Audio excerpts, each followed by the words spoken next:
অভ্যুত্থানের মতোই গুরুত্বপূর্ণ একটি অধ্যায়। অভ্যুত্থানের পরে আমরা যে বাংলাদেশ প্রত্যাশা করেছিলাম, এখন পর্যন্ত আমরা সেই বাংলাদেশ পাইনি। কিন্তু এই অভ্যুত্থানের 1.5 বছর পরে আমাদের সামনে যেই নির্বাচন এসেছে, এই নির্বাচন অভ্যুত্থানের মতোই গুরুত্বপূর্ণ একটি অধ্যায়। এই নির্বাচন নির্ধারণ করবে আগামীর বাংলাদেশ জুলুমের বাংলাদেশ হবে নাকি আগামীর বাংলাদেশ ইনসাফের বাংলাদেশ হবে। এই নির্বাচন নির্ধারণ করবে আগামীর বাংলাদেশ জিম্মির বাংলাদেশ হবে নাকি আগামীর বাংলাদেশ মুক্তির বাংলাদেশ হবে।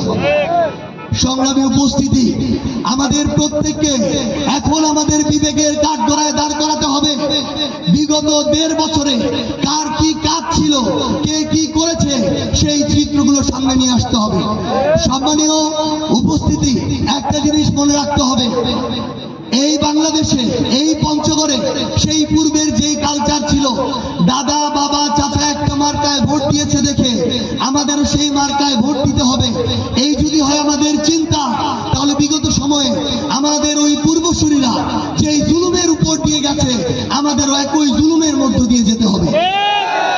আমরা বিগত 1.5 বছরের চিত্র চিন্তা করব, কারা চাঁদাবাজি করেছে, কারা মাদক ব্যবসা করেছে, কারা সিন্ডিকেট চালিয়েছে, জুলুম করেছে, মিথ্যা মামলা দিয়েছে, মানুষকে হয়রানি করেছে, টাকা খেয়েছে, ধমক দিয়েছে, হুমকি দিয়েছে।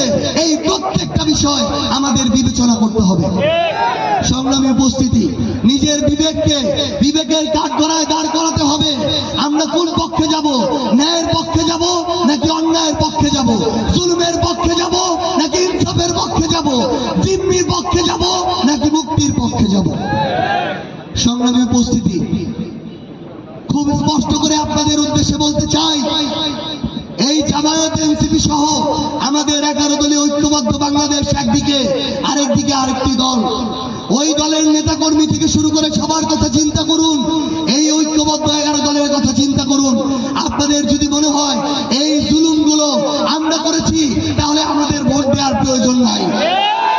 কিন্তু আপনারা যদি দেখেন যে আরেকটি দল, তারা নেতা থেকে শুরু করে কর্মী পর্যন্ত মানুষের উপরে এই জুলুম করেছে, অন্যায় করেছে, তাহলে এবার ভোটে তাদেরকে আপনাদের বয়কট করতে হবে। সংগ্রামী উপস্থিতি, একটা বিষয় মনে রাখতে হবে, একজন ভালো মানুষ আর একজন যোগ্য নেতা কখনো এক হতে পারে না। একজন ভালো মানুষ ব্যক্তি হিসেবে ভালো হতে পারে, কিন্তু ওই ভালো মানুষ যদি তার জেলা, উপজেলা, ইউনিয়ন, ওয়ার্ড পর্যায়ের নেতাকর্মী যারা আছে তাদেরকে নিয়ন্ত্রণ না করতে পারে, তাদের চাঁদাবাজি বন্ধ না করতে পারে, তাদের সন্ত্রাস বন্ধ না করতে পারে, তাদের হুমকি বন্ধ না করতে পারে, তিনি কোনোদিন যোগ্য নেতা হতে পারে না।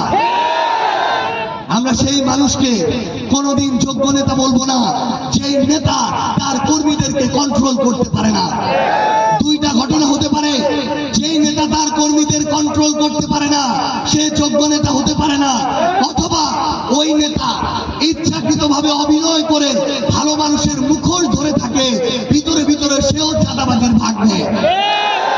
এই দুইটার মধ্যে যারা পড়ে, এই দুই ক্রাইটেরিয়া যারা পড়ে, আগামী নির্বাচনে তাদেরকে আমাদের সকলে মিলে ঐক্যবদ্ধভাবে বয়কট করতে হবে। সংগ্রামী উপস্থিতি, এই অভ্যুত্থানের পরে একটা দলের কিছু নেতা কর্মীকে এভিডেন্স সহকারে বলছি, আমরা প্রমাণ ছাড়া কথা বলতে চাই না। আমরা আমাদের ইউনিয়নে দেখেছি, আমি আমার উপজেলায় দেখেছি, 5ই আগস্ট যখন শেষ হয়েছে, আমরা প্রত্যেকে আমাদের সনাতন ধর্মাবলম্বী ভাই বোনদেরকে বাড়ি পাহারা দিয়েছি, মন্দির পাহারা দিয়েছি। অথচ একটা রাজনৈতিক দলের কিছু নেতা কর্মী তারা প্রতিমা বিসর্জনের পুকুর দখল করেছে, মন্দিরের খাস জমির জায়গা দখল করেছে, ঘর বাড়িতে আগুন দিয়েছে।